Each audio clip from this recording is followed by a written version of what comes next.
Wakazi wa eneo la Embakasi, kaunti ya Nairobi, ndio waathiriwa wakubwa wa mvua inayoendelea kunyesha humu nchini. Kulingana na wao, mvua hiyo imeharibu baadhi ya barabara na kutatiza hali ya usafiri.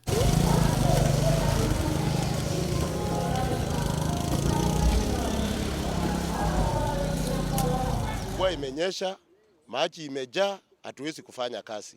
Hii barabara yenye mnaona tumesimama hii ni kitu kama ni ya siasa kila baada ya miaka mitano. Hii barabara imekuwa kama, hata ukiangalia chinzi yenye imenawekwa mchanga hapa, sio kutengeneza, ni kuangaisha wananchi. Hata uwezi tembea kwa mguu, pikipiki haiwezi kukubeba, gari haiwezi kupita, na tuko na viongozi.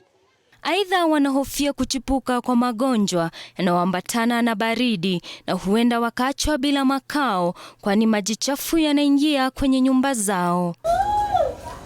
Manyumba imeingia maji, tuko na watoto wadogo, madhara ya malaria nini imetusumbua sana. Manyumba imeingia maji, matope kila mahali, hata watoto hawana pahali pa kupitia, hata sisi wamama. Aidha, wanabiashara katika eneo hilo wamelalamikia kupungua kwa biashara baada ya kulazimika kufunga biashara zao. Matana zililipuka zikatu affect mpaka sasa hata hakuna mtu anapita hapa na watu hawatoki kwa plot na amani. Na vile pia biashara yangu imeafektiwa sana, manake hakuna watu wanapitia hii njia sasa.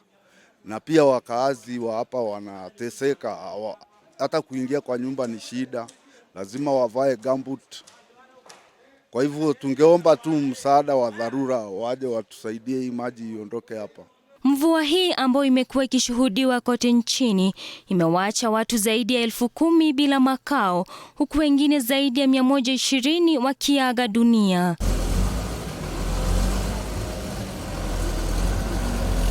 Hata wakati mvua ikiendelea kushuhudiwa, wakazi wa kaunti ya Nairobi wana ombi moja la kusaidika kabla ya unga kuzidi maji. Lydia Gashomo, TV47, Nairobi.